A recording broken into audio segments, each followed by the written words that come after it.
Morgan Reed had been with Kyle for 2 years when he asked for an open relationship over dinner at their favorite Italian restaurant.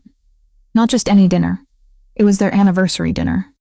2 years to the day since their first date at that same restaurant, when Kyle had been charming and attentive and had made Morgan feel like, maybe finally, she had found someone worth keeping. She should have known something was off when he suggested coming here instead of trying somewhere new. Kyle loved new things. New restaurants, new bars, new experiences. He was always scrolling through social media, finding the next trendy spot. The fact that he wanted familiar should have been a red flag. But Morgan had been pleased. She thought he was being sentimental and romantic. She had worn a new dress specifically for the occasion. It was navy blue and fitted, the kind that made her feel confident and beautiful. She had even left work early to get her hair done, which was something she rarely did. 2 years felt significant, milestone-worthy. Morgan had been thinking about their future lately. She wondered where this relationship was heading, whether Kyle might propose soon, and what their life together could look like long-term. Apparently, Kyle had been thinking about their future too, just in a very different direction. "I have been thinking," Kyle had said, setting down his wine glass with the careful precision of someone who had rehearsed this speech.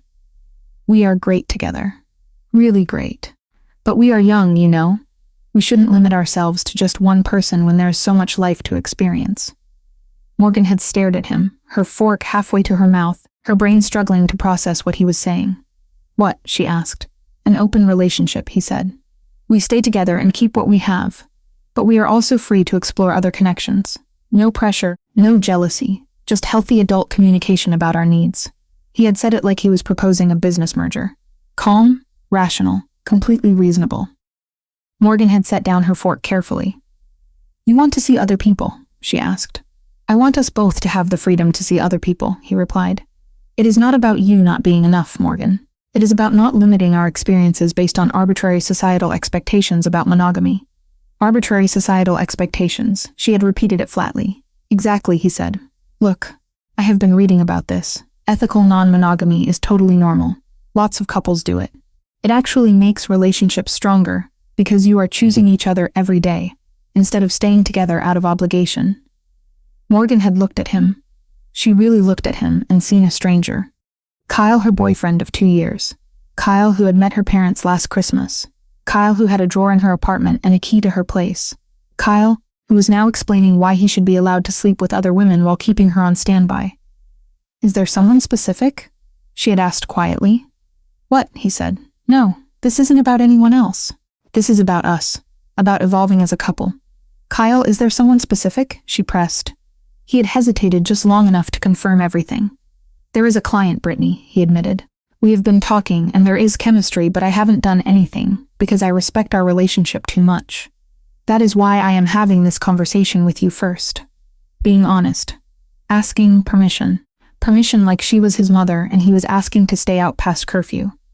"So, you want an open relationship so you can sleep with Brittany guilt-free?" she asked. "I want an open relationship so we can both explore connections without guilt," he replied. "You could see other people too. It goes both ways." Morgan had laughed, but it came out bitter. "Right," she said, "because I have so much time to date other people, between my 60-hour work weeks, and trying to maintain a relationship with you. That is not fair. What's not fair is you asking me this on our anniversary," she said. "What's not fair is you already having someone picked out. What's not fair is you framing this as something enlightened and evolved, when really you just want to cheat with permission." "Morgan, I need to think about it," she said.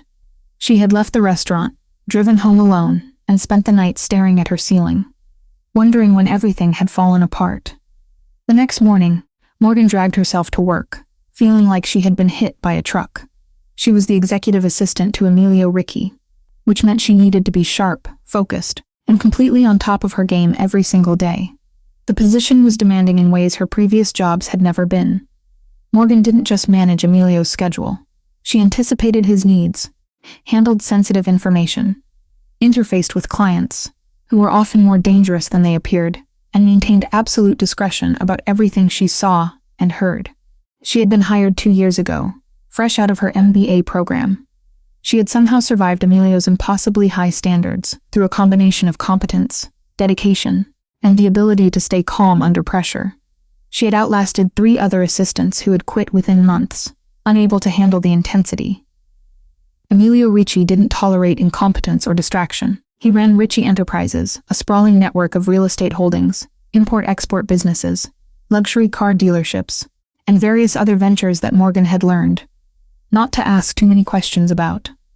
The legitimate businesses were impressive enough. The less legitimate aspects were part of working for a man whose family had deep roots in the Italian community of Boston, with connections that went back generations. He was demanding, exacting, and had impossibly high standards for everyone around him. But he was also fair. He paid Morgan twice what she had made at her previous corporate job, gave her generous bonuses when she exceeded expectations, which was often, and had created a work environment where excellence was expected but also rewarded. He was also unfairly attractive, which Morgan had spent 2 years carefully, not thinking about because she had a boyfriend and Emilio was her boss. And thinking about your boss that way was completely inappropriate. Not that Emilio ever gave her any indication he saw her as anything other than his assistant. He was professional, respectful, and never crossed lines. He remembered her coffee order, gave her generous bonuses, and occasionally asked about her weekend plans in that polite way bosses did when they were being decent human beings. But he was still intimidating. Tall, dark-haired, sharp-featured with the kind of presence that made boardrooms go quiet and competitors nervous. At 38, he had built an empire through sheer will and strategic brilliance. He was the kind of man who noticed everything and forgot nothing, which was why Morgan knew she was in trouble the moment she walked into his office that morning, with his coffee and the daily briefing. "Good morning," she said, setting down the espresso exactly how he liked it. Emilio looked up from his computer and his expression shifted immediately. "What is wrong?" he asked. "Nothing," she replied. "I have your schedule for today." "Morgan," he said as he stood and moved around his desk. "What happened?" "I'm fine," she said. "Really, I just didn't sleep well." She forced a smile. "You have a 9 a.m. meeting with the Singapore investors. Did someone hurt you?" he asked. The directness of the question threw her. "What?" she said. "No, I'm fine." "You're not fine," he said. "You look like you have been crying." His hand came up like he was going to touch her face, then dropped. "Tell me what happened." Morgan felt tears prick her eyes and blinked them back furiously. She would not cry at work. She would not cry in front of her boss. She would not. "My boyfriend asked for an open relationship last night," she blurted out. The words came out before she could stop them, and once they started, they kept coming. "At dinner on our anniversary. He said he wants to see other people but also keep dating me. He already has someone picked out, a client named Brittany, and he framed it like he was being involved and ethical, when really he just wants permission to cheat while keeping me as his safety net." She stopped, horrified at herself. "I am so sorry," she said. "That was completely inappropriate. I shouldn't have." "What did you say?" Emilio's voice was dangerously quiet. "I said I needed to think about it," she replied. "I didn't know what else to say. I was blindsided." "No," he said. "What are you going to say?" Morgan looked up at him, confused. "I don't know. I mean, I can't just end it. He's been my boyfriend for 2 years. We have a life together. Maybe he's right. Maybe monogamy is arbitrary and I am being closed-minded." "Stop," Emilio said. His hand came up to her chin, tilting her face up to meet his eyes. "Listen to me very carefully. Your boyfriend is an idiot who doesn't deserve you. He is asking for an open relationship because he wants to have his cake and eat it too. He wants you waiting at home while he screws around. And the moment you exercise that same freedom, he will lose his mind." "You don't know that," she whispered. "I absolutely know that," he said. "Men like him always do. They frame it as enlightened and progressive, but really they are just selfish and cowardly. They want the comfort of a relationship without the commitment of actually being faithful." Morgan stared at him. She had never heard Emilio talk like this. Personal, intense, with barely controlled anger simmering beneath his professional veneer. "Why do you care?" she asked quietly. "Because I've watched you for 2 years," he said. His thumb traced her jawline. "I have watched you be brilliant and dedicated and completely undervalued by a man who doesn't appreciate what he has. And I have kept my distance because you were taken. I am not the kind of man who poaches another man's girlfriend. But if he's stupid enough to let you go, even hypothetically, then all bets are off." Morgan's breath caught. "Have dinner with me tonight," Emilio said. "What?" she asked. "Dinner. You and me, an actual date. Not work, not networking. A real date where I take you somewhere beautiful and spend the entire evening proving to you that you deserve better than some mediocre boyfriend who wants an open relationship." "I can't," she said. "Kyle and I haven't officially ended things." "He asked for an open relationship," Emilio said. "That means you are free to see other people. Those are his rules. So see other people, starting with me tonight at 7 p.m. "This is insane," she said. "You are my boss at work." "Yes," he agreed. "Outside of work, I'm just a man who has been interested in you since the day you walked into your interview wearing a gray dress and looking terrified. A man who has been professionally appropriate for 2 years because you had a boyfriend. A man who is now done being appropriate because your boyfriend was stupid enough to give me an opening." Morgan's heart was hammering. "You have been interested in me for 2 years, she asked. "From day one," he said. "But I don't chase taken women. I have standards and respect and self-control." His hand dropped. "But your boyfriend just freed you up. So now I'm asking, dinner tonight. Say yes." "Why?" she asked. "Because you deserve someone who knows your worth. Because watching you settle for someone who treats you like an option is killing me. Because I want to show you what it is like to be someone's first choice, not their backup plan." He stepped back, giving her space. "And because I am done pretending I don't want you." Morgan knew she should say no. She should maintain professional boundaries. She should figure out her situation with Kyle before jumping into something else. Instead, she heard herself say, "Okay, yes, dinner tonight at 7 p.m. Emilio's smile was slow and absolutely devastating. "Good," he said. "Wear something you feel beautiful in. I will pick you up at your apartment." "You know where I live?" she asked. "I'm your boss," he said. "I know everything about you." At her expression, he added, "Your address is on your employment paperwork. Not stalking, just practical." After he dismissed her, Morgan returned to her desk in a daze. What had she just agreed to? A date with her boss, the same day her boyfriend asked for an open relationship. This was crazy. This was reckless. Her phone buzzed. It was a text from Kyle. "Hey babe, thought about it more last night. I really think this could be good for us. Fresh energy, new experiences. Brittany and I are having lunch today to discuss a project. Probably won't be home until late. Love you." Morgan stared at the text. Not even 24 hours and he was already making plans with Brittany. He didn't even pretend it was fully professional. She typed back, "Okay, I have plans tonight too. Actually, don't wait up." His response was immediate. "Plans? What plans?" "You said open relationship," she replied. "That means I can see other people too. I have a date." 3 dots appeared, disappeared, and appeared again. Then he sent, "What? With who? When did this happen? I thought we were going to talk about this first." Morgan smiled grimly. Emilio had called it. Not even one day, and Kyle was already losing his mind at the thought of her actually exercising the freedom he had demanded.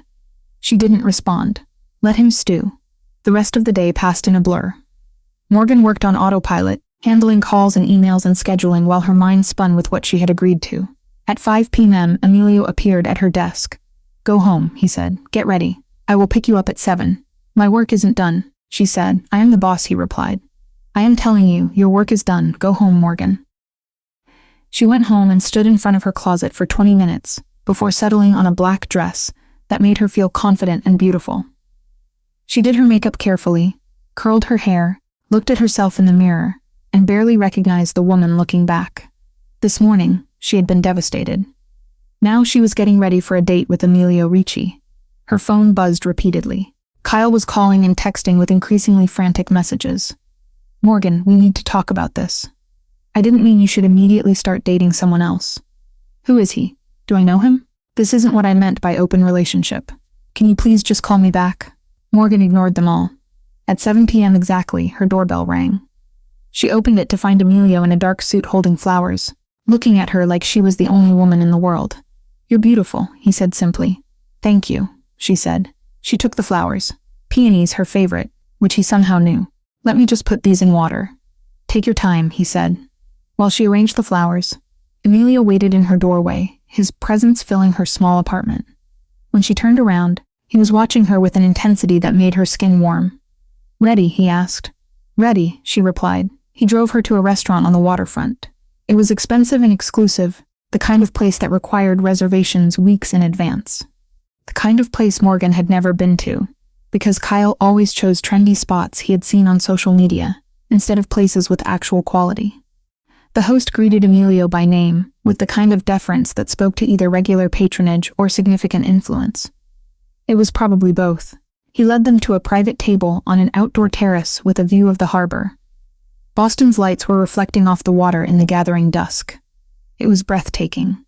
"Do you bring all your assistants here?" Morgan asked after they had been seated and handed wine menus that didn't list prices. "I've never brought anyone from work here," he said. "This isn't a work dinner. This is personal." Emilio leaned back in his chair, his attention focused entirely on her. "This is me taking you somewhere I actually like, instead of somewhere designed to impress, though I hope you are impressed anyway." "I am," she said. "This is beautiful." "You're beautiful," he said. "The view is just adequate." He smiled at her expression. "Too much?" he asked. "A little," she said. "But I don't mind." Morgan took a sip of the wine that had appeared without either of them ordering. Apparently, Emilio had his preferences known here. "I'm not used to this," she admitted. "To what?" he asked. "Being pursued," she said. "Kyle never pursued me. Not really, we just sort of fell into dating. Convenience and proximity and good enough timing. But you are doing the whole courtship thing. Flowers, fancy dinners, actual effort. That's because I actually want you," he said. "I want to know you. I want to prove I am worth your time and attention." He reached across the table. "Kyle took you for granted. I won't. That is a promise." They talked through dinner, enjoying course after course of incredible Italian food that put Kyle's anniversary restaurant to shame. They talked about her childhood in Colorado, about moving to Boston for grad school and falling in love with the city. She talked about her small family, just her and her mom, who had raised her alone after her father had left when Morgan was 5. She talked about wanting to eventually do something more than be an assistant, but not knowing what. Feeling stuck between ambition and uncertainty. Emilio told her about growing up in the North End, about being the oldest of 3 siblings, and feeling the weight of family expectations from childhood. He talked about taking over his father's business at 30, not because he had wanted to, but because it was expected. Because family legacy was everything in his world. He talked about the weight of carrying on traditions while trying to modernize, trying to make the business cleaner while still maintaining the power structure that had kept his family influential for generations. "Do you ever wish you had done something different?" Morgan asked as their entree arrived. "Something completely separate from your family." "All the time," he said. "When I was younger, I wanted to be an architect. I loved designing things. Creating something from nothing. I had a whole portfolio for college applications." He smiled, but it was tinged with something bittersweet. "My father threw it away. He said rich men don't draw buildings. They own them. That our legacy was power, not paper." "That's harsh," she said. "That's family," he replied. "Especially families like mine." He took a sip of wine. "But I can't walk away from it entirely. This is who I am now, what I have built. I can try to make it better, cleaner, more legitimate, but the foundation is what it is." "And you're okay with that?" she asked. "Most days," he said. "Some days I wonder what life would look like if I had walked away at 21, moved across the country, and started fresh." His eyes met hers.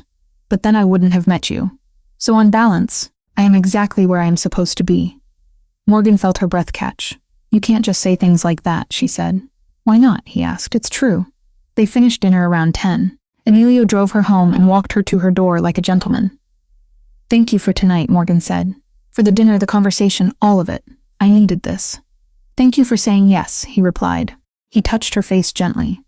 "Morgan, I need to tell you something." "Okay," she said. "Your boyfriend asking for an open relationship was the best thing that could have happened, because it gave me permission to finally pursue what I have wanted for 2 years. And now that I have you, I am not letting you go. Emilio, I know it is fast. I know you need time to process everything with Kyle, but I need you to know this isn't casual for me. This isn't me taking advantage of your vulnerability. This is me being honest about wanting you, pursuing you properly, and making it very clear that I see you as more than just my assistant." "What do you see me as?" she asked. "As mine," he said simply, "if you'll have me." Morgan knew she should say this was too fast. She should pump the brakes. She should be reasonable. Instead, she said, "Kiss me." Emilio smiled and pulled her close. His kiss was nothing like Kyle's. There was no hesitation, no uncertainty, just complete confidence and desire, and the feeling of being wanted without question. When they pulled apart, Morgan was breathless. "Tomorrow," Emilio said, "you're going to tell Kyle it is over. Not because I am asking you to, but because you deserve better than someone who treats you like an option. And then once you are officially single, I am taking you on a proper second date. And a third, and as many as it takes for you to understand that this is real. What is this? She asked. Me dating you properly and openly, with the full intention of making you mine in every way that matters. He kissed her forehead and left. Morgan went inside and sat on her couch, touching her lips, her mind spinning. 24 hours ago, her boyfriend had asked for an open relationship. Now she was dating her boss and she didn't regret it at all. Her phone buzzed. It was Kyle again. Where are you? Who are you with? Why aren't you answering me? Morgan looked at the message, thought about Emilio's kiss, and typed back. We need to talk. Come by tomorrow morning at 9 a.m. She was done being someone's backup plan. It was time to be someone's first choice. And Emilio Ricci had made it very clear she was his. Kyle showed up at Morgan's apartment at 8:50 a.m. He was 10 minutes early and clearly agitated. He looked like he hadn't slept. His hair was disheveled. His shirt was wrinkled, and his eyes were red-rimmed from either lack of sleep or crying or both. What the hell is going on? He said the moment she opened the door. There was no greeting, no preamble, no acknowledgement that he was early and barging in. You ignored me all night, all damn night. Morgan, you went on a date with someone else. Literally the same day I suggested an open relationship. The same day. Who is he? What is happening? This is insane. Morgan stepped aside to let him in, maintaining the calm she had spent the morning building. She had woken up at 6, made coffee she didn't drink, and changed outfits 3 times before settling on work clothes that felt like armor. She had rehearsed this conversation in her head, planned what she would say, and how she would say it. But seeing Kyle here, panicked and angry, and clearly not understanding what he had set in motion, made her realize no amount of rehearsal could prepare her for this. You're right, she said, keeping her voice level. We need to talk. Damn right we need to talk, he snapped. Morgan, I thought we were going to have a mature conversation about this.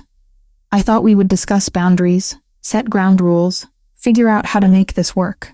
I didn't mean you should immediately run off with the first guy who looked at you funny. That is not what open relationships are about.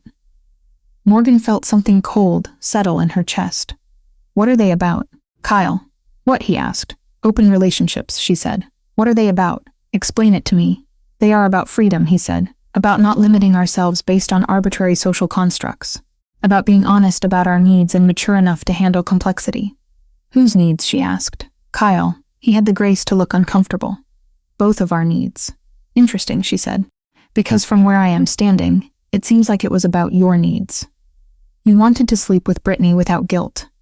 You wanted the freedom to explore other options while keeping me as your safe fallback. You wanted to have your cake and eat it too. Have me waiting at home while you screwed around with the ethical non-monogamy crowd. Kyle's jaw worked. I wanted us to have a conversation first to set boundaries, he said. You need to give you permission to sleep with Brittany, while I sat home alone waiting for you to come back. Morgan's voice was sharp. That's what you actually wanted, Kyle. Don't pretend otherwise. That is not fair, he argued. What is not fair is you asking for an open relationship on our anniversary, she countered. What is not fair is you already having lunch plans with another woman, before we had even finished discussing it. What is not fair is you pretending this was about us when really it was about you wanting freedom without consequences. So what? He demanded. You went out and found someone else out of spite. No, she replied calmly. I went out with someone who has been interested in me for a while. Someone who sees me as more than a convenience. Someone who actually wants to be with me instead of keeping me as a backup plan while he explores other options. Kyle's face went red. Who is he? Do I know him? That is not relevant, she said. The hell it's not. You're my girlfriend. No, Morgan said firmly. I am not. That is what I asked you here to tell you. We are done, Kyle. I am breaking up with you. There was silence. Kyle stared at her like she had grown a second head. You're breaking up with me because I suggested an open relationship. He asked in disbelief. I am breaking up with you because you made it clear I am not what you want. You want freedom. You want options. You want to explore. So go explore, but you are going to do it single. I am not going to be your safety net. Morgan, that's not true, he pleaded.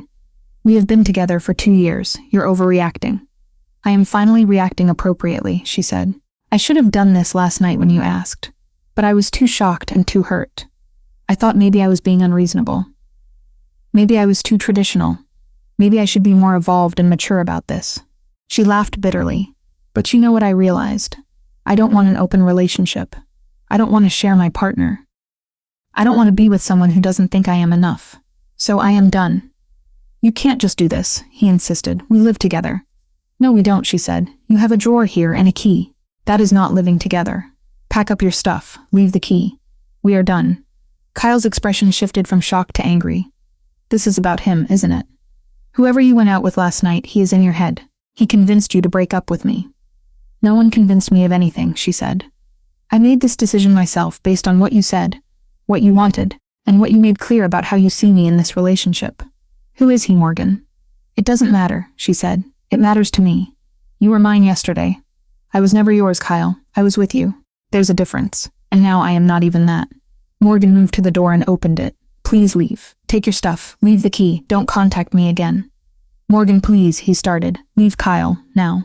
He stood there for a long moment, clearly trying to decide if he could argue his way out of this. Then he saw her expression and realized he couldn't. This is a mistake, he said as he gathered his things. You're going to regret this. The only thing I regret is not doing it sooner, she replied. After he left, Morgan sat on her couch and cried. Not because she had lost Kyle. That relationship had been dying for a while. She could see that now. She cried because 2 years of her life had just ended in her living room before 9 a.m. on a Tuesday. Her phone buzzed. It was Emilio. How are you? Just 3 words, but they made Morgan smile through her tears. I broke up with him, she texted back. Good, Emilio replied. Are you okay? I'm sad. But I think it's more about the time wasted than about losing him specifically. Does that make sense? Perfect sense, Emilio wrote. Take the morning. Come in when you are ready. And Morgan, I am proud of you. That took courage. After putting her phone down, Morgan let herself cry for 20 more minutes. Then she showered, redid her makeup, and went to work. Emilio looked up when she entered his office. You came in, he noted. I am professional even when my personal life is a disaster, she replied. Your personal life isn't a disaster, he said. It is evolving. He stood and moved around his desk. How do you feel? Relieved, sad, angry, confused, all of it at once. That is normal, he said.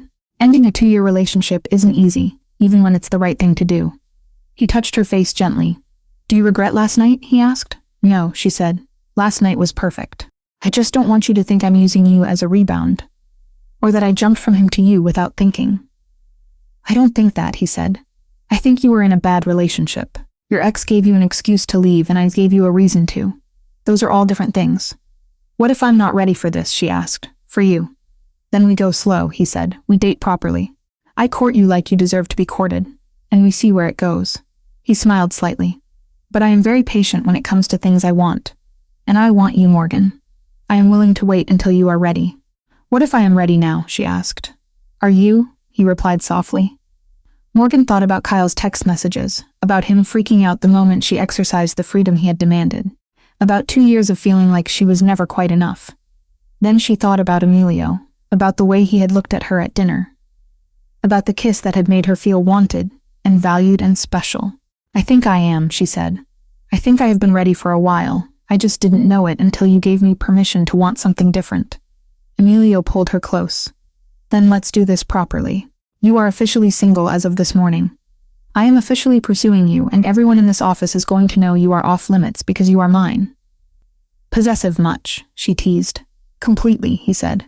I don't share well, never have. His hand slid into her hair. Is that a problem? No, she whispered. After Kyle wanting to share me with whoever, possessive sounds perfect. He kissed her then, right there in his office, and Morgan felt the last of her doubts melt away. This was right. This was what she had been missing. This was what it felt like to be someone's first choice. The rest of the day was surprisingly normal. Morgan worked. Emilio had meetings. They maintained professional boundaries in front of others. But there were moments. His hand brushing hers when she delivered coffee. The way he looked at her when he thought no one was watching. The smile he gave her that was different from his professional one. Around 3 p.m. Morgan's phone blew up with messages from Kyle. I thought about it and I am willing to forget about the open relationship idea. We can be exclusive. Just come home. We can fix this. Morgan, please. I made a mistake. I wasn't thinking clearly. I don't want an open relationship. I want you. Who is he? Just tell me who he is. I deserve to know. This is ridiculous.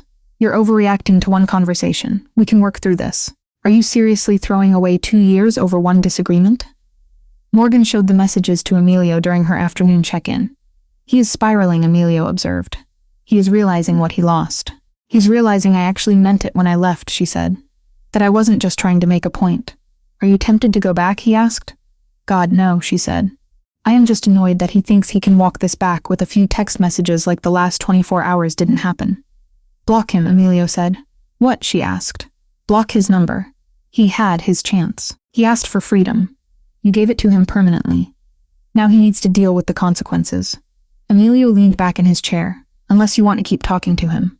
I don't, she said. I just feel guilty about cutting him off completely. Don't, Emilio said firmly. You don't owe him anything. He wanted an open relationship so he could sleep with someone else. You said no by walking away. That is your right. Morgan blocked Kyle's number. It felt final, decisive, and freeing. That evening, Emilio took her to dinner again. It was a different restaurant, but the same intensity. Is this what dating you is like? Morgan asked over pasta. Fancy dinners every night. This is what courting you is like, he replied. I want to show you what you deserve, what you should have been getting for the past 2 years. He reached across the table. But if you prefer casual pizza and Netflix or walks in the park, whatever makes you happy, I can do that too. I like this, she said. The effort, the intention, the feeling like I matter. You do matter, he said. More than you know. They were finishing dessert when someone appeared at their table. It was a woman in her 30s, beautiful, dripping with designer labels. Emilio, she purred. I didn't know you would be here tonight. Emilio's expression went carefully new. Vanessa, I'm on a date. If you'll excuse us. A date, Vanessa's eyes cut to Morgan with obvious assessment. How nice. I don't think we have met. We haven't, Morgan said, keeping her voice polite but cool. Vanessa Duca, the woman said. I am an old friend of Emilio's, very old friend. We go way back. Not that far back, Emilio said flatly. And we are not friends. We dated briefly 3 years ago. It ended. Now if you'll excuse us. Oh, don't be like that, she said. We had fun, didn't we? Vanessa touched Emilio's shoulder in a way that was far too familiar. You should call me sometime. I'm sure your date won't mind sharing. Morgan's spine straightened. Actually, I would mind, she said. But it's not relevant since Emilio and I are exclusive, so your services won't be needed. Vanessa's smile turned sharp. How quaint. Exclusive. That's adorable. She looked at Emilio. You are really playing house with your secretary. Assistant, Morgan corrected coldly. I am his executive assistant, and soon to be his girlfriend. And the woman who is asking you politely to leave before I stop being polite. Emilio, you can't be serious, Vanessa said. She is mine, Emilio interrupted. And you are leaving now. Something in his tone made Vanessa step back. She looked between them, realized she had miscalculated, and left with a final cutting remark about playing in the shallow end. After she was gone, Emilio took Morgan's hand. I am sorry, he said. That was inappropriate of her. Old girlfriend, Morgan asked. Briefly, he replied. She wanted something I wasn't willing to give. We ended badly. I haven't seen her in over a year. She seems delightful, Morgan said dryly. She is vindictive and entitled, he said. The complete opposite of you. He squeezed her hand. Are you okay? I'm fine, she said. Though I might have overstepped calling myself your soon-to-be girlfriend. You didn't overstep, he said. That is exactly what you are, he smiled. Though I was planning to ask you properly, make it official. Ask me now, she said. Now, he asked. Emilio stood, pulled Morgan to her feet, and right there in the restaurant said, Morgan Reed, will you be my girlfriend exclusively, officially, with the full intention of me showing you every day what it means to be valued and chosen and prioritized? Morgan's heart soared. Yes, she said. He kissed her right there, and Morgan heard someone at another table start clapping. Then more people joined in. When they pulled apart, half the restaurant was applauding. Well, Morgan said, blushing. That is one way to make it official. The only way, he said. I wanted everyone to know you are taken, especially women like Vanessa who think they have a chance. They left the restaurant hand in hand, and Morgan felt like she was floating. 24 hours ago, her boyfriend had asked for an open relationship. Now, she was officially dating her boss. The upgrade was incredible. At her apartment, Emilio walked her to the door. Can I come in just for a bit, he asked. Yes, she said. Inside, he pulled her close. I need to tell you something. Okay, she whispered. I have wanted you for 2 years, he said. And now that I have you, I am not going to be casual about it. I am going to be intense, possessive, probably overwhelming. And if that is too much, you need to tell me now. Why would that be too much, she asked. Because I am not Kyle, he said. I don't do half measures, I don't share. I don't believe in open relationships or ethical non-monogamy or any of that crap. When I am with someone, I am with them completely, and I expect the same in return. Good, she said, because I don't want half measures either. I am done settling for men who treat me like an option. You're not an option, he said. You're the only choice. My only choice. He kissed her deeply, and tomorrow everyone at work is going to know it. Won't that be awkward, she asked. Probably, he said, but I don't care, you are mine. I want people to know that. They spent the rest of the evening on her couch, talking and kissing and learning each other.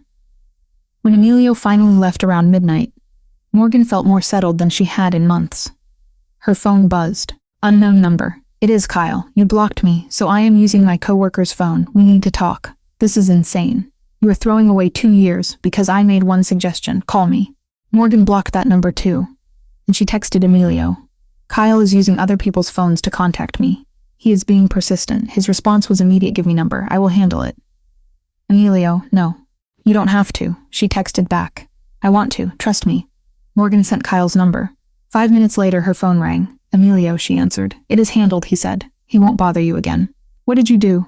She asked. I explained very clearly that you are unavailable, uninterested, and under my protection, and that continued harassment would be unwise for his health and career. You threatened him, she said. I strongly suggested he redirect his energy elsewhere. There's a difference. You're terrible, she teased.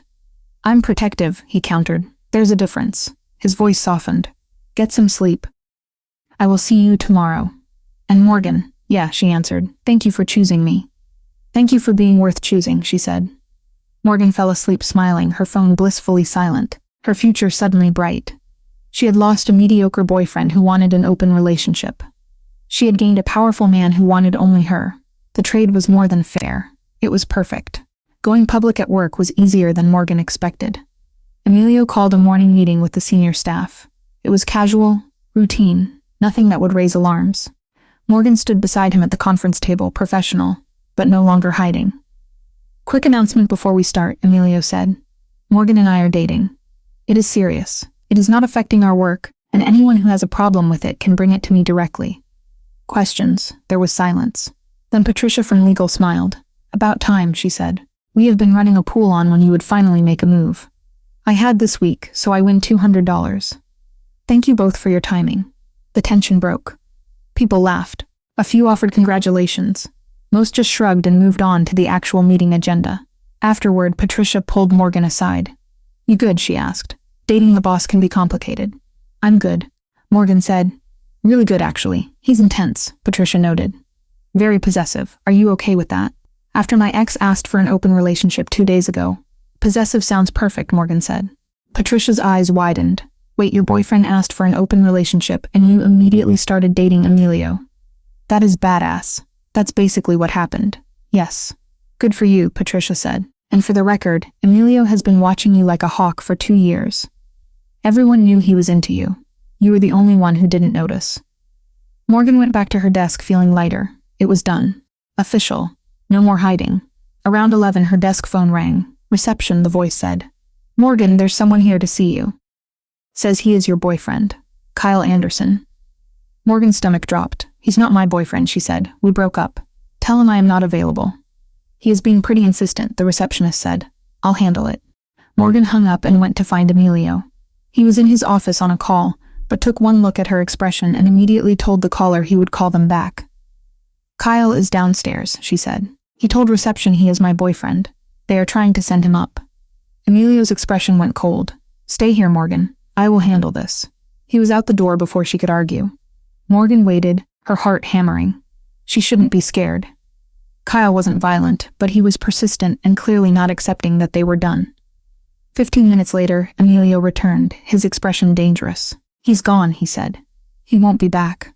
What did you do, she asked. I explained that you are unavailable. That continued harassment constitutes stalking, and that if he shows up at your workplace or home again, I will have him arrested. I also explained that I have connections with both the police department and his employer, and that making my girlfriend's life difficult would be very bad for his career prospects. You threatened his job, she said. I explained consequences, he replied. There's a difference, he moved closer. Morgan, I need you to understand something. I protect what is mine. That is who I am. If you are uncomfortable with that, I'm not uncomfortable, she interrupted. I am relieved. She touched his face. Thank you for handling it, for protecting me, for caring enough to make sure he knows I am serious. You are mine now, Emilio said. That means you are under my protection. Anyone who bothers you answers to me. His hand covered hers. Is that okay? That is more than okay, she said. The rest of the week passed without incident. Kyle didn't show up, didn't call, and didn't text. Morgan heard through mutual friends that he had gotten back together with Brittany, the client he had wanted to sleep with guilt-free. Apparently, they were exploring ethical non-monogamy together. Morgan didn't care. She was too busy being courted by Emilio Ricci. He took her to dinner every night that first week. He learned her favorite foods, her favorite movies, and the way she took her coffee. He started keeping her favorite tea in his office. He remembered she didn't like cilantro and ordered accordingly. He noticed when she was stressed and found ways to help without being asked. You are very attentive, Morgan said one night over dinner. I am interested, he said. There's a difference. When I care about someone, I pay attention. Kyle didn't pay attention, she said. I don't think he ever learned my coffee order in 2 years. Kyle is an idiot, Emilio said. We have established this. He reached across the table. Tell me something you have always wanted to do but never have. Like what? She asked. Anything, he said. Travel, experience, adventure. Something you put off because Kyle wasn't interested, or you didn't have time. Morgan thought about it. I have always wanted to learn Italian. My grandmother was Italian and I grew up hearing her speak it, but I never had time to take classes. I will teach you, he said. What? She asked. I am a fluent native speaker. I will teach you Italian. He smiled. Consider it part of the courting process. Private lessons at my place, lots of pasta. Mandatory hand gestures. Very romantic. That sounds perfect, she said. They started lessons the next week. Emilio was patient but demanding, exactly like he was at work. Morgan learned vocabulary and pronunciation, embarrassing herself repeatedly, while he laughed and corrected her with kisses. Your accent is terrible, he said one evening after she had mangled a sentence. I am trying, she said. I know, he replied. It is adorable. Say it again. By the end of the month, Morgan could order food in Italian, insult people creatively, and tell Emilio she loved him in 3 different regional dialects. You are a good student, he said, after one particularly successful lesson. I am motivated, she said. Good teacher, interesting subject matter. Interesting subject matter, he repeated. You in your apartment teaching me, she trailed off, blushing. Very what, he asked. Very attractive, she admitted. The whole competent, patient, slightly demanding thing. It works for me. Emilio pulled her into his lap. Good to know. I will keep being competent and demanding. Please do, she whispered. They kissed, and Morgan thought about how different this was from Kyle. How alive she felt, how valued, how Emilio looked at her like she was the most important person in his world. I love you, she said quietly. I know it is fast. I know we have only been dating a month, but I love you. Emilio's expression softened completely. I love you too, he said. I have loved you for a while. Since probably month 3 of you working for me. You wore a yellow dress to a client meeting, and I forgot how to speak English for a full minute. That is very specific, she laughed. I remember everything about you, he said. Every outfit, every smile, every moment you bit your lip while concentrating. I have been cataloging you for 2 years, Morgan. I already knew I loved you. I was just waiting for you to catch up. I caught up, she said softly. You did, he agreed. And now you are mine completely and officially. No open relationships or sharing or any of that crap. Just us. Forever. If I have my way.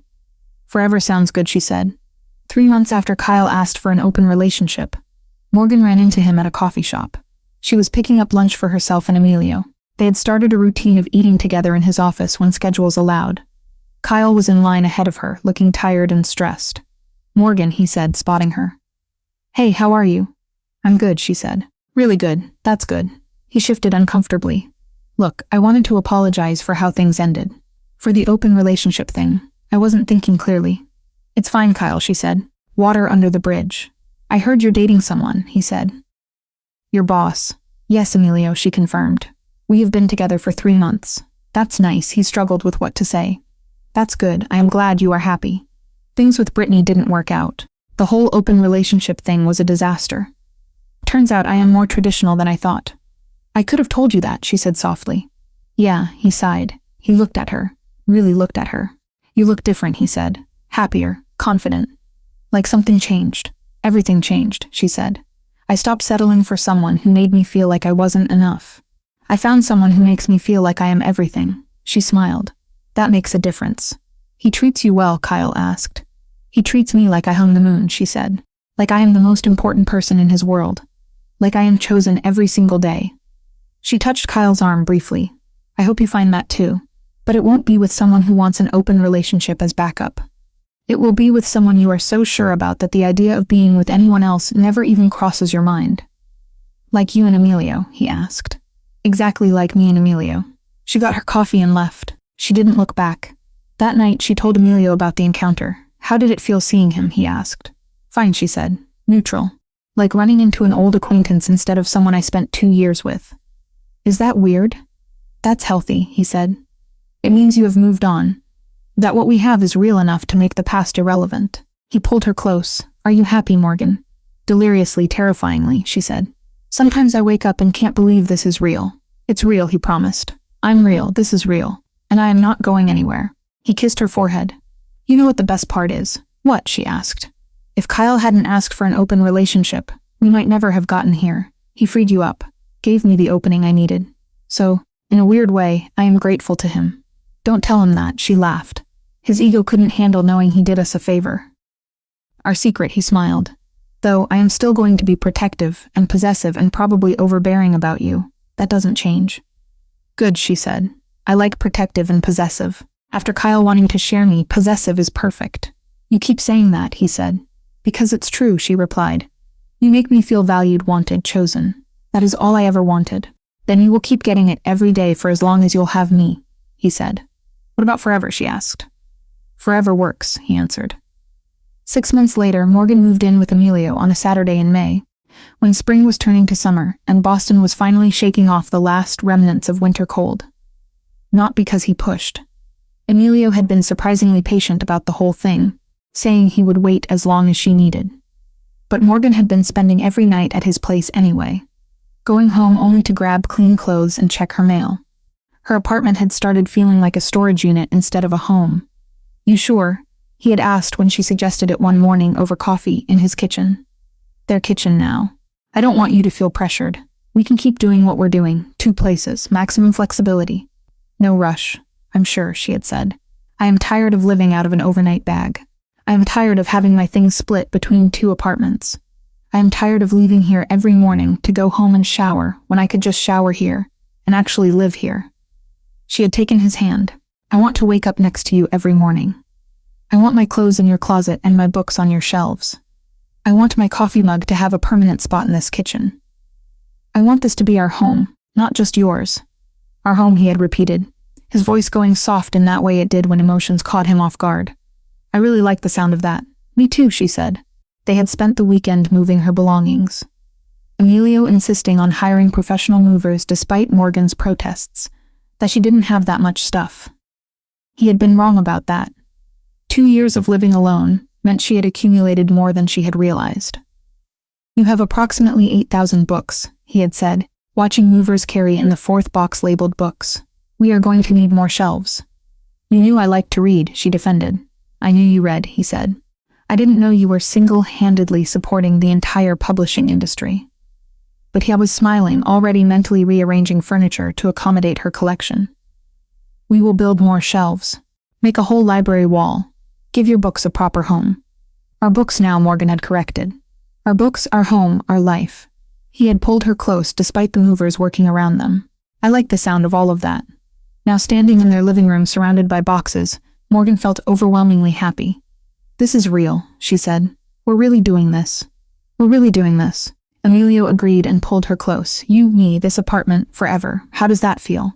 "Perfect," she said. "Absolutely perfect." Her phone buzzed, a text from an unknown number. "Hey Morgan, it's Kyle. Using a new number. Brittany and I broke up. I've been thinking about you a lot. I made a mistake. Can we talk?" Morgan showed Emilio the message. He read it, his expression darkening. "What do you want to do?" he asked. "Block the number," she said. "Move on with my life. Live happily ever after with my possessive, protective boyfriend who treats me like I am the best thing that ever happened to him." "I can arrange that," he said. He took her phone, blocked the number, and handed it back. "Done." Now, where were we? We were celebrating moving in together by ordering too much takeout and christening every room in this apartment, she said. I like how you think, he smiled. They ordered Thai food, opened wine, and spent the evening making their apartment truly theirs. Later, wrapped in Emilio's arms in their bed, Morgan thought about how much had changed in 6 months. Her boyfriend had asked for an open relationship. The next day, she had been dating the Mafia Boss. And now, 6 months later, she was living with him, building a life with him, planning a future with him. What are you thinking about? Emilio asked, his hand tracing patterns on her shoulder. How grateful I am that Kyle asked for an open relationship. That's a weird thing to be grateful for, he said. Not really, she replied. If he hadn't, I would probably still be with him. Unhappy, undervalued, settling. Instead, I am here with you, living my best life. She turned to face him. So yeah, I am grateful. He freed me up to find something real. Something real, Emilio repeated. That's what this is. Real, permanent, non-negotiable. You're mine, Morgan. Completely, forever. Good, she said, because you're mine too. And I don't share well either. Perfect match, he said. They fell asleep tangled together, and Morgan's last thought before drifting off was that she had never been happier. 6 months ago, her boyfriend had asked for an open relationship. Now, she was living with a man who wanted only her. The upgrade was everything, and she was never settling for less again. Kyle eventually married someone else. They had an open relationship that lasted 6 months, before imploding spectacularly. He spent years trying to recreate what he had had with Morgan, never quite succeeding. Emilio and Morgan got engaged a year after moving in together. They married 6 months after that, and had 2 kids and a life so full and happy that Morgan sometimes couldn't believe it was real. But it was real. All because one day her mediocre boyfriend asked for an open relationship. And the next day, she was dating the powerful boss who had been waiting 2 years for his chance. Sometimes the best things happen when you stop settling. And Morgan had stopped settling the moment she had said yes to Emilio Ricci. It was the best decision she ever made.